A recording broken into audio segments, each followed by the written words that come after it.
न जलाई है हवाओं के खिलाफ। और ये कहते हुए कि जब मैं शौक़े शहादत को क्या पूछिए, जब मैं शौक़े शहादत को क्या पूछिए, हमने खुद ही हथेली पे सर ले लिया।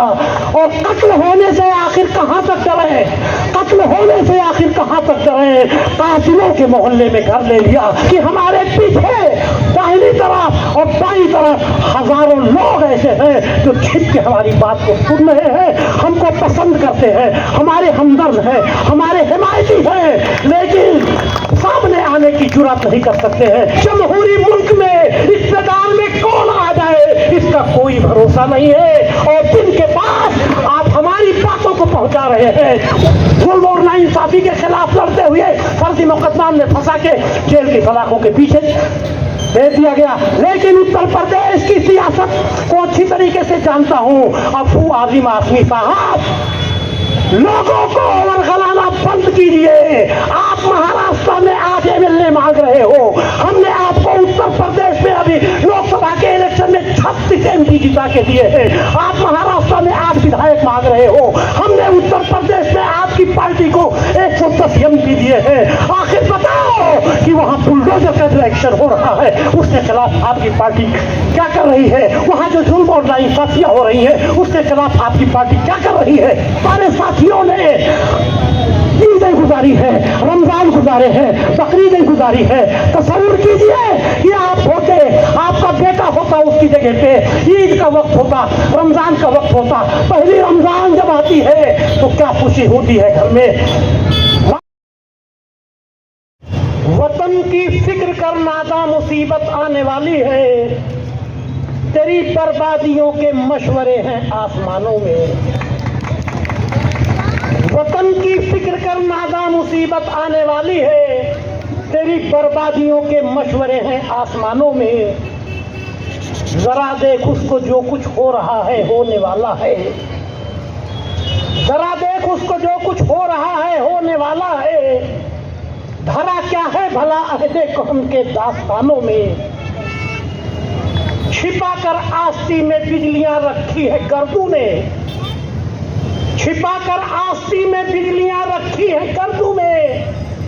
अनादिल बाग के गाफिल न बैठे बागबानों में, न समझोगे तुम मिट जाओगे ऐ हिंदुस्तान वालों, न समझोगे तुम मिट जाओगे ऐ हिंदुस्तान वालों, तुम्हारी दास्तां तक भी न होगी दास्तानों में। साथियों, आज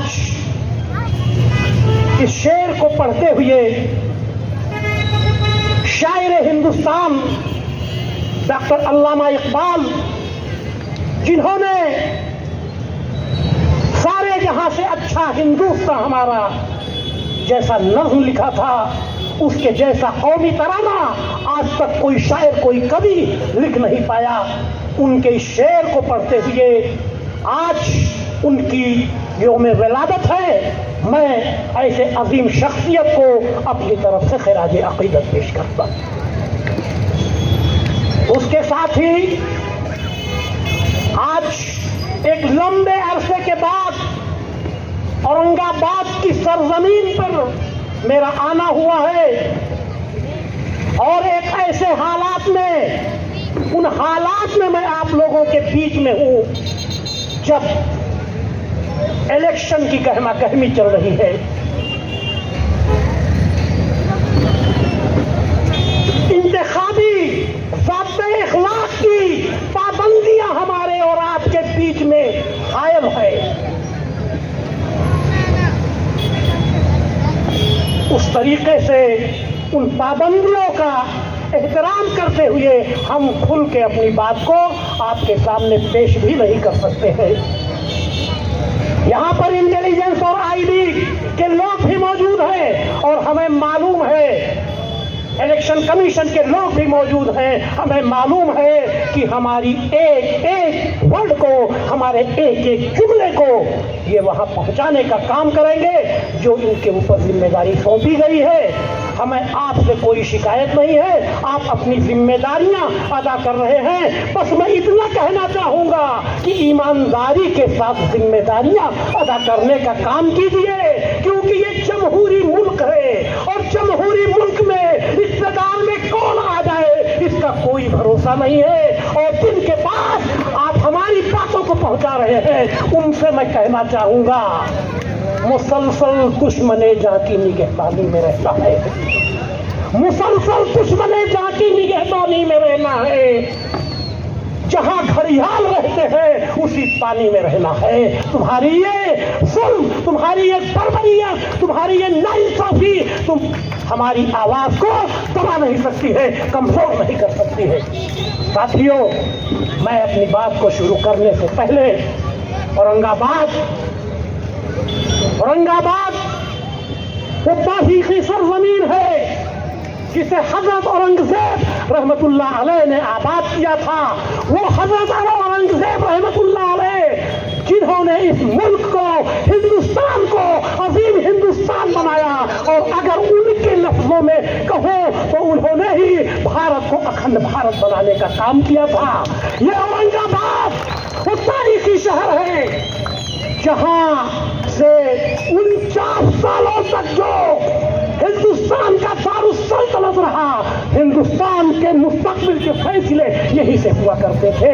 आज मैं उस सरजमीन पे और उनके बसाए हुए, उनके आबाद किए हुए शहर का ये कट गेट जो उनकी इस तारीख का हिस्सा है, उसके साए में खड़े होकर आप लोगों से मुखातिब होने से पहले मैं हजरत औरंगजेब रहमतुल्लाह अलैह को अपनी तरफ से और social democratic party of India की तरफ से खराज अकीदत पेश करता हूं। इसके साथ ही दोस्तों, औरंगाबाद की तारीख खत्म नहीं होती है, और भी तारीखें जुड़ी हुई है। अभी हमारे भाई बता रहे थे और पूरी दुनिया ने देखा है, पूरे भारत में देखा है कि औरंगाबाद के नाम को आप मिटाने जा रहे थे, औरंगाबाद का नाम बदलने चले थे। अरे ये औरंगाबाद को वो शर्फ हासिल है, वो शर्फ हासिल है कि जो डॉक्टर भीमराव अंबेडकर की कर्मभूमि रही है, जिन्होंने भारत का संविधान लिखा। तारीख यहीं से खत्म नहीं होती है, औरंगाबाद की तारीख आगे भी जुड़ती है। इसी औरंगाबाद के अतराफ के इलाकों से शिवाजी महाराज ने भी अपनी सरगर्मियां चलाई थी। उन्होंने जुल्म और नाइंसाफी के खिलाफ भी आवाज उठाया, ऐसा नहीं है। तो तारीख के औराक जुड़े हुए हैं और आप उस तारीख को बदलने के लिए निकले हो। अरे बदलना है, अगर तारीख के औराक में अपना नाम दर्ज करना है तो औरंगाबाद जैसा दूसरा शहर औरंगाबाद से 150 किलोमीटर की दूरी पे आबाद करो। साथियों,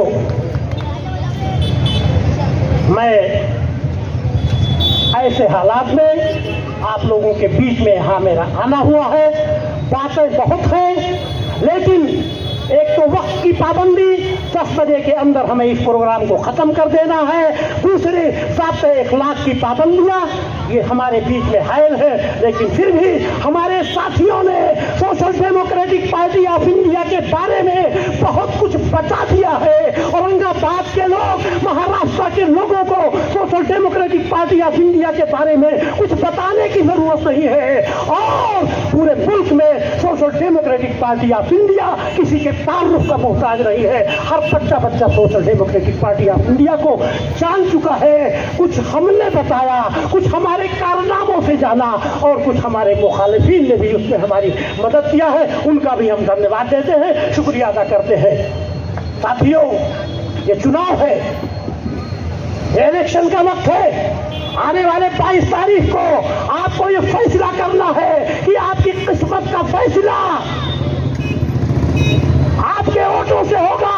आपके ऊपर आने वाली 5 सालों के लिए महाराष्ट्र के अंदर हुक्मरानी कौन करेगा, आपके वोटों से चुनकर कौन सा नुमाइंदा जाएगा जो महाराष्ट्र की असेंबली में आपकी नुमाइंदगी करेगा। महाराष्ट्र का ये इलाका जहां से मैं आपसे मुखातिब हूं, 2 हलकों को जोड़ने का काम करता है। एक सेंट्रल का हल्का है, एक ईस्ट का हल्का है। ईस्ट के हल्के के जो भी कहना था हमारे प्रदेश अध्यक्ष ने कह दिया। एसडीपीआई को जो जिम्मेदारियां निभानी थी, हमने अपनी जिम्मेदारियों को निभाने का काम कर दिया है। अब रही बात सेंट्रल में, तो सेंट्रल में एसडीपीआई मजबूती के साथ इलेक्शन लड़ रही है, और इंशाल्लाह मजबूती के साथ इलेक्शन लड़ती रहेगी और लड़ेगी। अब तय आपको करना है। हमने अपनी जिम्मेदारियों को निभा दिया, हमने आपको डंडा दिया, हमने आपको झंडा दिया, हमने आपको तहरीक दिया, हमने आपको तहरीक दिया, हमने आपको कैडर्स दिया, हमने आपके हुकूक के खिलाफ लड़ने वाले कैडर्स तैयार करके दिए। तो आपको करना है कि उन लोगों के साथ आप खड़े होंगे जो गुज़िश्ता 3-4 सालों से 5 सालों से लगातार सड़कों पर आपके हुकूक के लिए लड़ाई लड़ रहे हैं। आप उनके साथ खड़े होने का काम करेंगे या उन लोगों के साथ आप खड़े होने का काम करेंगे?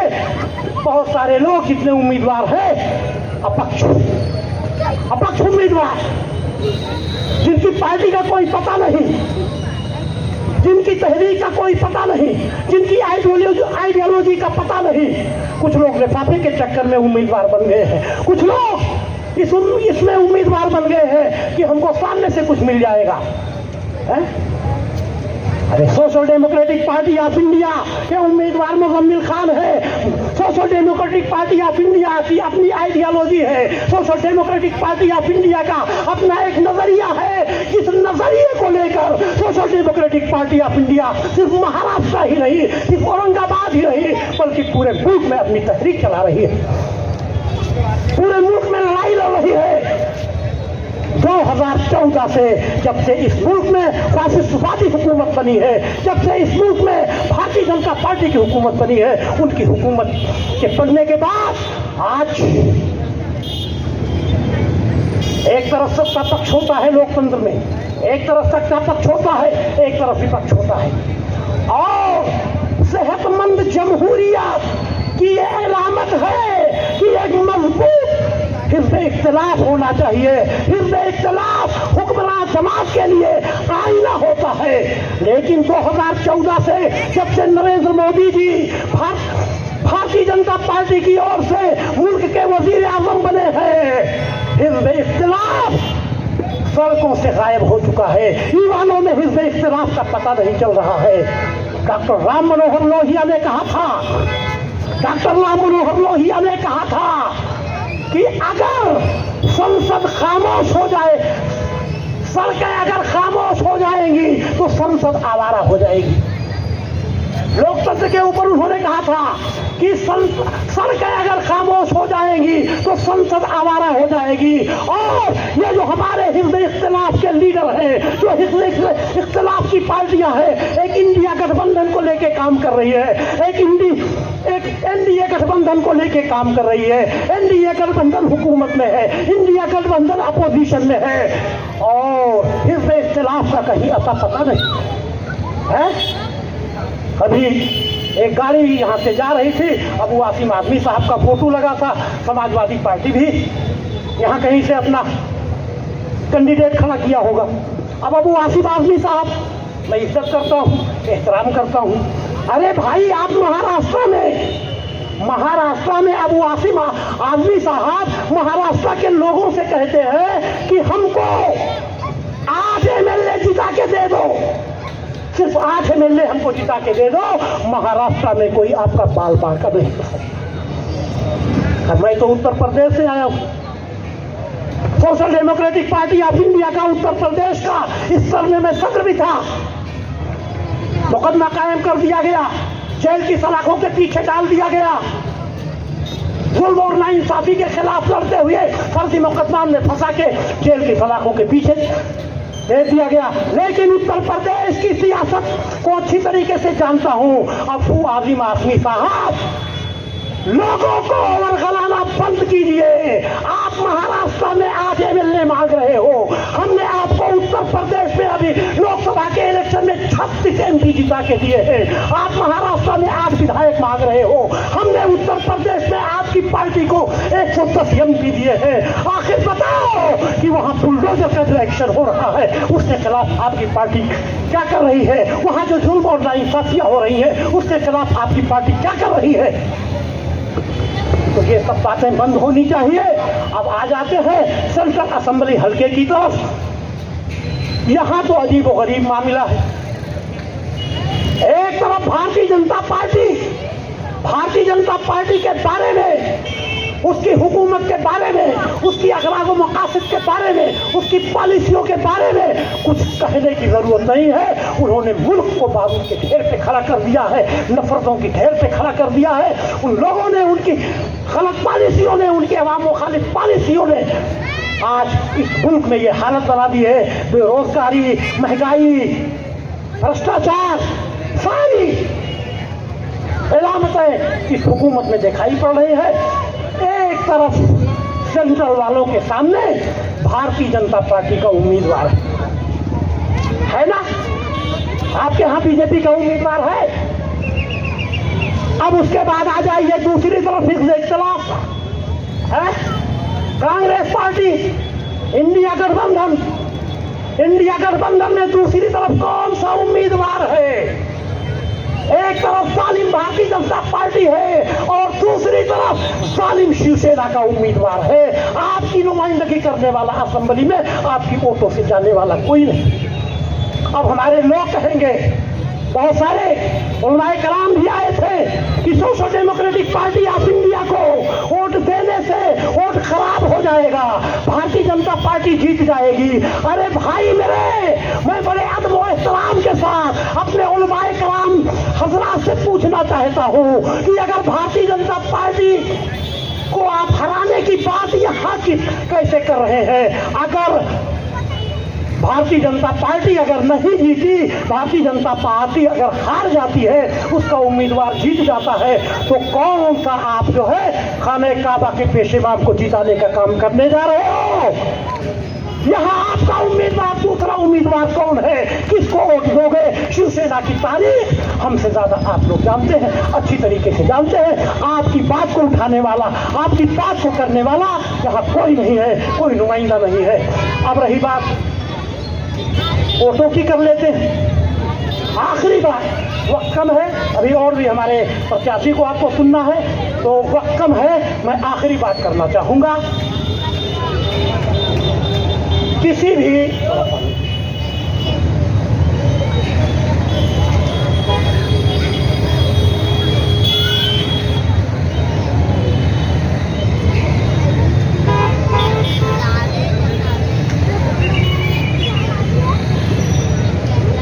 जमहूरियत में किसी भी सियासी पार्टी की ताकत इससे नहीं आंकी जाती है, अंदाजा लगाया जाता है कि उसके पास कितने एमपी हैं, कितने एमएलए।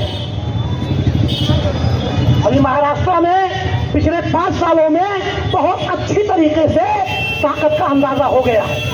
ये जो एमपी एमएलए आप जिता के भेजते हैं, अगर माननीय कांसी राम जी की भाषा में कहूं तो ये बिकाऊ क्या होते हैं? महाराष्ट्र में क्या थे? उससे किसी भी पार्टी की ताकत का अंदाजा नहीं लगाया जा सकता है। जमहूरियत में किसी भी सियासी पार्टी की ताकत किसी भी असेंबली और पार्लियामेंट के इलेक्शन में उस पार्टी को कितने वोट मिले हैं, उनके नंबर ऑफ वोट क्या है, उस नंबर ऑफ वोट के जरिए उसकी ताकत का अंदाजा लगाया जा सकता है। अभी हम पहली बार यहाँ इलेक्शन लड़ने जा रहे हैं, पहली बार इलेक्शन लड़ने जा रहे हैं। हमारी ताकत हमारे पास औरंगाबाद के अंदर, महाराष्ट्र के अंदर हमारे वोटों के, हमारा नंबर ऑफ वोट, हमारे वोटों का तादाद 0 है ना? जब हम कोई चुनाव ही नहीं रहे तो हमको कोई वोट नहीं मिला, हमारी तादाद 0 है और हम 0 से शुरू होने जा रहे हैं। Social democratic party of India को इस असेंबली हलके में, इस असेंबली हलके से social democratic party of India ने महाराष्ट्र में जिन जिन सीटों से अपने उम्मीदवारों को खड़ा किया है, उन सारे उम्मीदवारों को जो वोट मिलेगा, वही vote social democratic party of India की असल ताकत है। इसका पता। अब आप बताइए कि आपका वोट बेकार गया कि आपको ताकतवर बना रहा है? और आज आपके वोटों की जरूरत क्यों है? मैं बहुत ही अदब और एहतराम के साथ कहना चाहूंगा, यहाँ बहुत सारे लोग सामने बैठे हैं और मुझे ये भी मालूम है कि हमारे पीछे दाहिनी तरफ और बाईं तरफ हजारों लोग ऐसे हैं जो छिप के हमारी बात को सुन रहे हैं, हमको करते हैं, हमारे हमदर्द हैं, हमारे हिमायती हैं, लेकिन सामने आने की जुर्रत नहीं कर सकते हैं, हिम्मत नहीं कर रहे हैं, पीछे से हमारी बात को सुन रहे हैं। मैं आप सब लोगों के लिए एक पैगाम देना चाहता हूं, ये कहना चाहता हूं कि अभी हमारे साथियों ने social democratic party of India की कुर्बानियों को बताया, social democratic party of India के एहतजाज को बताया। पूरे मुल्क में social democratic party of India किस तरीके से आपकी लड़ाई लड़ रही है, इसको ही बताया। अब मैं आपको आगे बताना चाहता हूं कि इस लड़ाई में, ये लड़ाई आसान नहीं है, मुकाबला आसान नहीं है।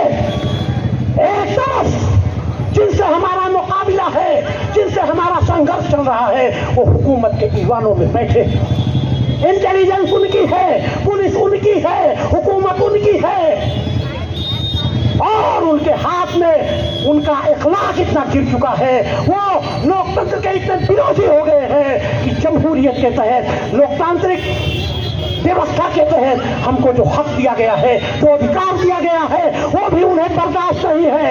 और इस लड़ाई में social democratic party of India के हजारों लोगों को हुकूमत का, पुलिस का और इंतजामिया की यातनाओं का सामना करना पड़ा है, मुसीबतों का सामना करना पड़ा है, लोगों को जेलों की सलाखों के पीछे जाना पड़ा है, लोगों को फर्जी मुकदमा कायम करने पड़े हैं। आज भी हमारे बहुत सारे साथी जो यहाँ बैठे हुए हैं, ये जेलों की सलाखों के पीछे रह के आए हैं, जेल काट के आए हैं। मैं खुद आप लोगों के बीच में खड़ा हूँ, 4 महीने तक मुझे भी जेल की सलाखों के पीछे बंद रखा गया। मेरी आवाज को दबाने की कोशिश की गई, मेरी आवाज को रोकने की कोशिश की गई। जमहूरियत के तहत जो लड़ाई हम लड़ रहे थे, उस लड़ाई को रोकने की कोशिश की गई। हालांकि मेरा 38 साल का सियासी इतिहास उनके सामने है, एक भी मेरे ऊपर FIR आज तक नहीं दर्ज हुआ है, एक बार भी मेरे ऊपर आचार संहिता के उल्लंघन का कोई मुकदमा कायम नहीं हुआ है, 116 का एक मुकदमा हमारे ऊपर नहीं दर्ज किया गया है। लेकिन मुझे रात को 12 बजे, रात को 3 बजे मेरी घर से उठाया गया, मेरे सारे दस्तावेज उनके सामने थे, उसको देखने के बावजूद भी मुझे जेलों की सलाखों के पीछे डाल दिया गया। और आज उत्तर प्रदेश की हुकूमत के सामने, हुकूमत का दुश्मन नंबर 1 अगर कोई आदमी खड़ा है तो डॉक्टर निजामुद्दीन। दोस्तों, ऐसे हालात में जब हमारे लोगों को जेलों की सलाखों के पीछे डाला जाता है, वो कोई मुजरिम नहीं है, उन्होंने कोई जुर्म नहीं किया था, उन्होंने किसी की आबरूरेज़ी नहीं की थी, उन्होंने किसी की ठगहारी नहीं की थी, उन्होंने किसी का माल नहीं लूटा था, उन्होंने कोई चोरी नहीं की थी, उनका कोई क्राइम, क्रिमिनल तारीख नहीं है, क्रिमिनल इतिहास नहीं है। उनको अगर मुकदमा से फंसाया गया, अगर उनको जेलों की सलाखों के पीछे डाला गया, तो किसके लिए डाला गया? अपने लिए, आपके लिए, इस समाज के लिए, इस सोसाइटी के लिए, इस जमहूरियत को बचाने के लिए, इस जमहूरियत को बचाने के लिए उसकी उन्हें सजा मिली। अब आप जो यहाँ के वोटर हैं, जो मेरी बातों को सुन रहे हैं, मैं अपने बुजुर्गों से कहना चाहूंगा, मैं अपनी माओं से कहना चाहूंगा, मैं अपनी भाइयों से कहना चाहूंगा, मैं नौजवानों से कहना चाहूंगा कि एक बार तसव्वुर कीजिए, एक बार तसव्वुर कीजिए कि social democratic party of India का कोई कैडर आपकी लड़ाई को लड़ता हुआ जेलों की सलाखों के पीछे जाता है, वो आपके लिए जाता है, आपके ऊपर हो रहे जुल्म के खिलाफ लड़ाई लड़ने के लिए जाता है। और जब वो जेल में जाता है तो उसके दिनों रात जेल में गुजरते हैं, ऐसे में उसकी माँ के ऊपर क्या गुजरती होगी, उसके भाई के ऊपर क्या गुजरता होगा, उस बुजुर्ग बाप के ऊपर क्या गुजरता होगा जिसका बेटा जेल में होता। उन्हीं जेलों में हमारे साथियों ने ईदें गुजारी है, रमजान गुजारे हैं, बकरीदें गुजारी है। तसव्वुर कीजिए कि आप होते, आपका बेटा होता, उसकी जगह पे ईद का वक्त होता, रमजान का वक्त होता, पहली रमजान जब आती है तो क्या खुशी होती है घर में।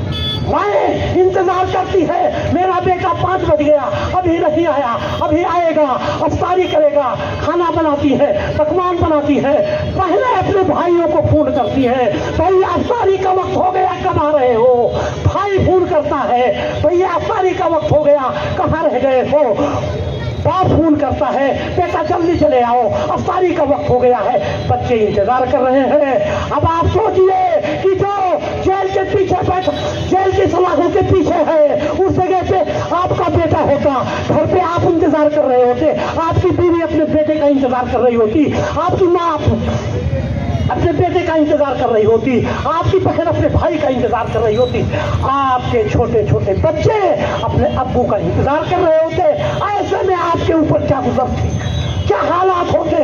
ऐसे ही 30 दिन का रमजान गुजरा है हमारे साथियों का, जो लोगों ने आपके ये लड़ाई लड़ी है, आपके खिलाफ जो लोग जेलों में गए हैं, उनकी ईदें बीती है। क्या खुशी होती है ईद के दिन। तस्वीर कीजिए उस खुशी को जब बच्चे कपड़े मांगते थे, बहन ईदी मांगती है, बाप पैसे मांगता है, माँ खुशियां देती है। ऐसे में उनके ऊपर क्या गुजरती होगी। उस जगह पे आप हो सकते थे, उस जगह पे आपका बेटा हो सकता था, आपके ऊपर क्या गुजरती। तो मैं आप सब लोगों से आखिर में वक्त खत्म हो चुका है, मैं ये दरख्वास्त करना चाहूंगा कि वोट डालने से पहले एक बार अपने आप को उस जगह पे रख के सोचिएगा जिसका बेटा जेल में है, जिसके बेटे को फर्जी मुकदमात में फंसाया गया है, जिसके बेटे के ऊपर जुल्म और इंसाफी के पहाड़ तोड़े गए हैं। उस जगह पे आप अपने आप को रख के सोचिएगा, फिर अपने वोटों का इस्तेमाल कीजिएगा। और वोटों की ताकत मैंने आपको बता दी है कि वोटों की ताकत क्या होती है।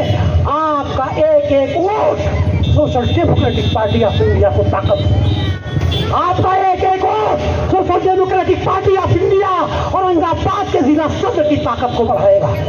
आपका एक एक vote social democratic party of India की सूबाई कमेटी को ताकत देगा।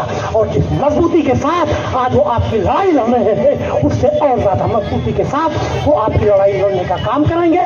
ये मेरी आखिर में आप लोगों से बहुत आजिज़ी के साथ अपील की जा रही है। और मैं आप लोगों से कहना चाहूंगा कि जिन लोगों को मेरी बात समझ में आ रही है, बराए मेहरबानी इसमें आपको जो करना है वो कीजिए। हमने अपनी जिम्मेदारी अदा कर दिया, वहां के लिए मैं कुछ नहीं कहना चाहूंगा, लेकिन सेंटर में अपना वोट देने से पहले एक बार मेरी बातों के ऊपर गौर कर लीजिएगा। इन्हीं बातों के साथ मैं अपनी बात को खत्म करना चाहता हूँ इस शेर के साथ। मेरी हिम्मत को सराहो मेरे हमरा चलो, मेरी हिम्मत को सराहो मेरे हमरा चलो। हमने एक शम्मा जलाई है हवाओं के खिलाफ। और ये कहते हुए कि जब बे शौके शहादत को क्या पूछिए, जब बे शौके शहादत को क्या पूछिए, हमने खुद ही हथेली पे सर ले लिया।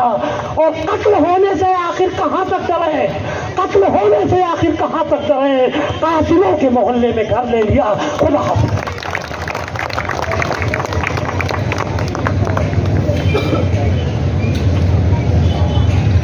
माशाल्लाह, ये थे हमारे नेशनल के लीडर जनाब डॉक्टर निज़ामुद्दीन साहब को आप सुन रहे थे। अभी हमारे दरमियान एक अहम शख्सियत मौजूद है जो हज़रत टीपू सुल्तान शहीद रहमतुल्लाह अलैह की सरजमीन से तशरीफ़ फरमा है। वक्त बहुत कम है। अब उससे पहले मैं जो है हमारे सेंट्रल के हरदिल अजीज़ उम्मीदवार जनाब मुज़म्मिल खान साहब को मैं इस शहर के साथ दावत देता हूँ। मेरे जुनून का नतीजा ज़रूर निकलेगा, मेरे जुनून का नतीजा ज़रूर निकलेगा। इस सियाह समंदर से इंशाअल्लाह नूर निकलेगा। मेरी मुराद मुज़म्मिल खान साहब वो आए और अपने इज़हार खैर पेश करें।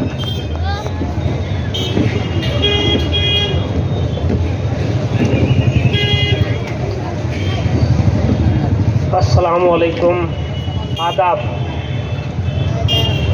परों को खोल जमाना उड़ान देखता है, परों को खोल जमाना उड़ान देखता है, जमीन पर बैठ के क्या आसमान देखता है। सबसे पहले मैं ज़्यादा तमीज़ में जाते हुए हमारी social democratic party of India के जिम्मेदारों का मैं बहुत बहुत शुक्रगुजार हूँ कि उन्होंने मुझे इस मंच पर लाके खड़ा किया। हमको औरंगाबाद सेंट्रल से उम्मीदवारी के लिए चुना। मैं सोशल डेमोक्रेटिक पार्टी के तमाम जिम्मेदारों का बहुत तहे दिल से शुक्रिया अदा करता हूँ। इन बातों के साथ मैं अब चूंकि social democratic party of India 15 साल अपना पूरा कर चुकी है। शुरू के 5 साल तो हम अपनी स्ट्रेटजी बनाने और पार्टी को डेवलप करने में हमने लगाया, लेकिन पिछले 10 सालों से जब इस मुल्क में फासिस्ट ताकतों की हुकूमत बनी तो हमने एक चीज देखा कि इस मुल्क हिंदुस्तान में अपोजिशन नाम की सारी मशीनरी अपोजिशन, जिसे एक जमहूरी मुल्क की रीढ़ की हड्डी समझा जाता है, वो अपने बिलों में घुस गए। कोई ईडी के डर से घुस गया, कोई सीबीआई के डर से घुस गया। और इस मुल्क में अगर अपोजिशन का कोई रोल पिछले 10 सालों से किसी ने किया है, किसी पार्टी ने निभाया है, किसी ने रोड पर उतरकर एहतजाज किया है, चाहे वो सीए एनआरसी का मामला रहा हो, चाहे वो 3 तलाक का मामला रहा हो, चाहे वो बाबरी मस्जिद का मामला रहा हो, चाहे वो ज्ञान बाबरी मस्जिद का मामला रहा हो, चाहे मॉब लिंचिंग का मामला रहा हो, हर मामले में इस मुल्क में सबसे पहले अगर किसी ने आवाज बुलंद किया है तो वो social democratic party of India है।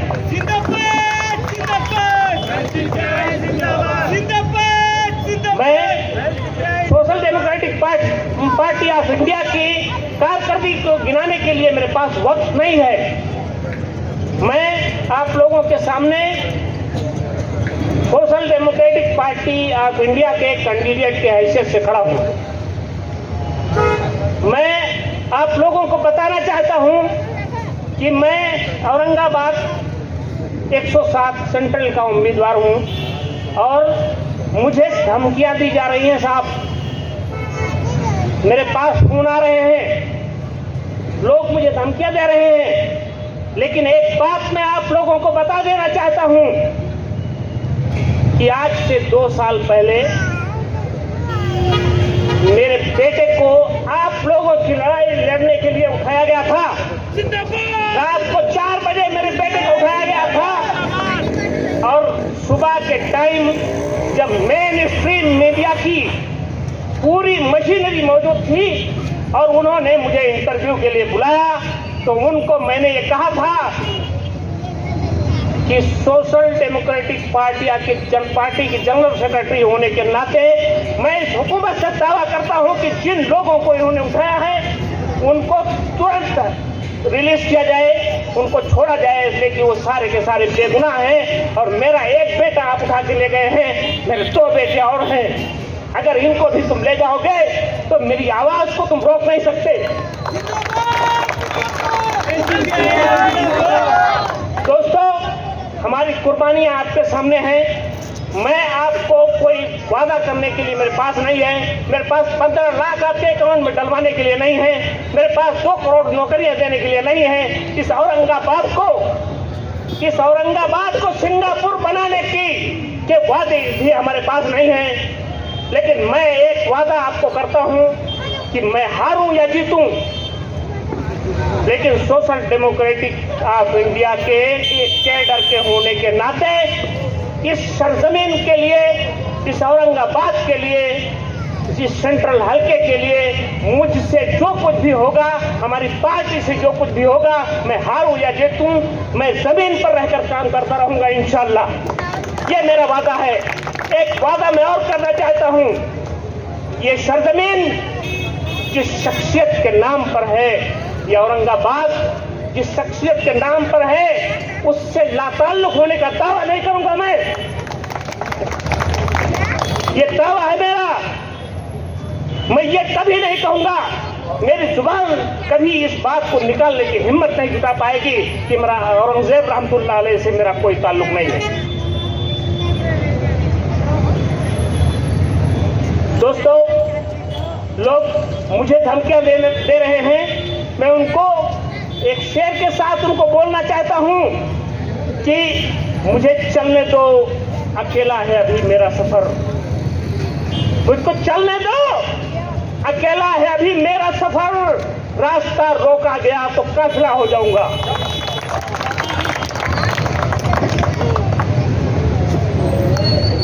दोस्तों, मुझे आपके सामने वादा करने के लिए, आपको देने के लिए कुछ नहीं है, लेकिन ये मेरा वादा है कि मैं इंशाअल्लाह, अगर आप लोगों ने मुझे नवाजा, आप लोगों ने मेरी मदद की, आप लोगों ने का एक वोट मेरे हाथों को मजबूत करेगा।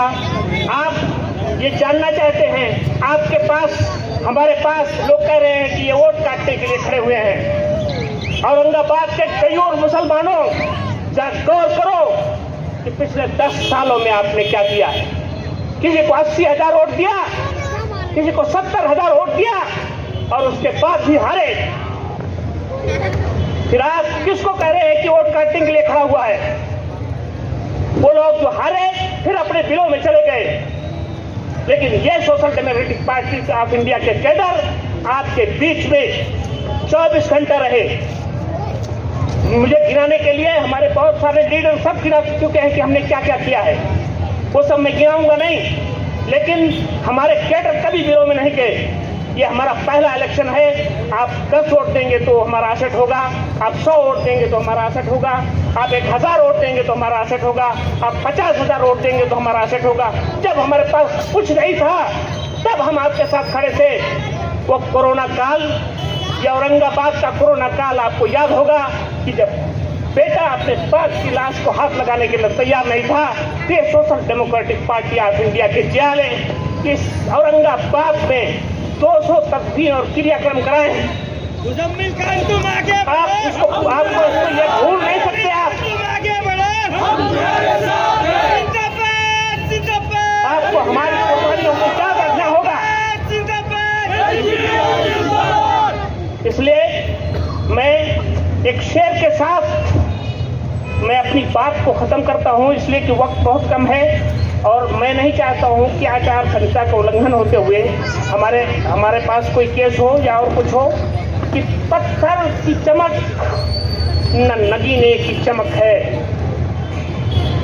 पत्थर की चमक न नगीने की चमक है, चेहरे पे ये सीना तान के जीने की चमक है। पत्थर की चमक है न नगीने की चमक है, चेहरे पे ये सीना तान के जीने की चमक है।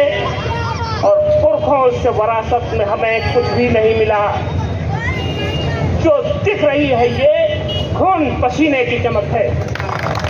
जय हिंद, जय भारत, जय औरंगाबाद।